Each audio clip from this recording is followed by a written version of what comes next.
আসসালামু আলাইকুম viewer, some with another function সিরিজের আজকে যে টিউটোরিয়ালটি নিয়ে এসেছি সেটা হলো আইএনটি ফাংশন।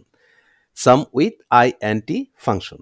আইএনটি ফাংশনের কাজ হলো ভ্যালু ফাংশনের মতোই টেক্সট ফরম্যাটে যেই নাম্বারগুলো থাকবে প্রত্যেকটি নাম্বারকে কনভার্ট করে ভ্যালুতে রূপান্তরিত করা, মানে নাম্বারে নিয়ে আসা কনভার্ট করে।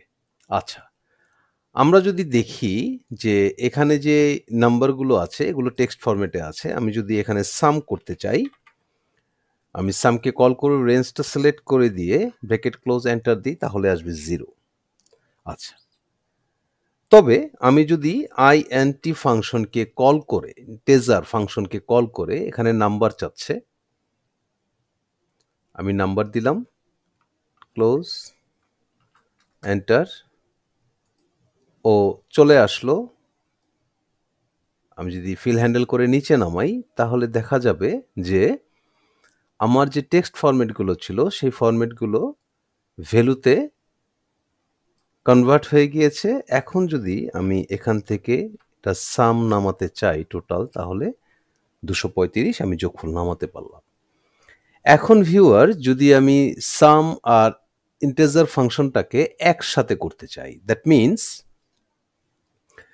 আমি প্রথমে কনভার্ট করে তারপর যোগফল নামিয়েছি, কিন্তু আমি এখানে চাচ্ছি কনভার্ট এবং যোগফল একসাথে হয়ে যাবে। তাহলে কি করব? আমি প্রথমে সামকে কল করব, তারপর আমি আইএনটিকে কল করব, করে নাম্বারের জায়গায় আমি রেঞ্জটা দিয়ে দিব, দিয়ে ব্র্যাকেট ক্লোজ করে দিলাম।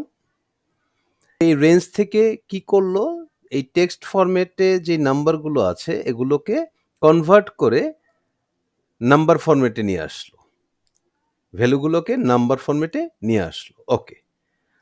আর সাম ফাংশন কি করলো, এই নাম্বার ফরম্যাটে চলে আসার পরে এগুলোর যোগফল দিয়ে দিল এই রেঞ্জ থেকে।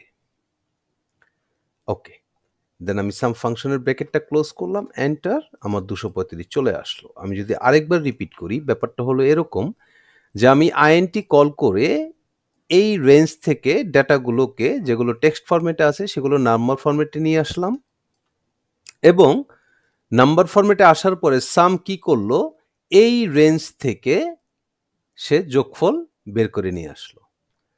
আশা করি ভিউয়ার্স আপনারা বুঝতে পেরেছেন। আজকের মতো এতটুকুই।